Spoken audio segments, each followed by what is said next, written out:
तर तेजुकायचा हा बाप्पा, तेजुकायच्या बाप्पाची खरं तर वैशिष्ट्य आहे. तेजुकायचा बाप्पा हा अर्थातच त्याचे कान हे सुपासारखे फार मोठे असतात आणि तीच खरं तर बाप्पाच्या मूर्तीची खासियत मानली जाते.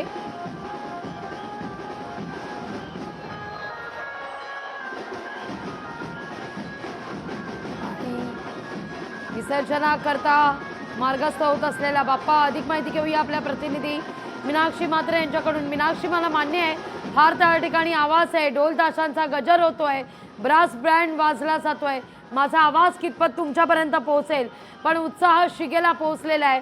बाप्पाला निरोप दिला जातोय, पण वचन घेऊन पुढल्या वर्षी लवकर या. अगदी थोड्याच वेळात राजाच्या सभामंडपात निरोपाच्या आरतीला आता सुरुवात होणार आहे. मीनाक्षी, तो की लालबागच्या राजाची मोठ्या थाटामाटात जी विसर्जन मिरवणूक निघत असते, त्याआधीच आपण पाहतो की लालबागच्या राजाची विधिवत उत्तर पूजा केली जाते आणि त्यानंतर आरती जी आहे ती घेतली जाणार आहे. मग लालबागच्या राजाच्या राजशाही विसर्जन मिरवणुकीला सुरुवात होणार आहे. खर तर आपण पाहतो की या ठिकाणी कोळी बांधव असतील किंवा मग दरवर्षीप्रमाणे स्वरांजली ब्रास बँड यांना मान दिला जातो आणि इथे सुरुवातीलाच या ब्रास बँडच्या मार्फत राजाला मानवंदना जी आहे ती दिली जाते. वाद्याच्या माध्यमातून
लालबागच्या राजाला ब्रास बँडच्या माध्यमातून मानवंदना देण्यात येते. तर तिथं गणेश गल्लीचा हा बाप्पा, मुंबईचा राजा ठिकठिकाणी बाप्पाचं ढोल ताशांच्या गजरात गुलालाची उधळण करत स्वागत होत आहे. सर्वांगी सुंदर औटिशेंदुराची, कंठी झैके माळ मुक्ता फळांची असा दिसणारा हा मुंबईचा राजा आपण या क्षणी पाहतोय टीव्ही स्क्रीनवर. लाडक्या बाप्पाला आज निरोप देण्याची वेळ आलेली आहे. लोकशाही मराठी ऐका, पहा, जागरूक रहा.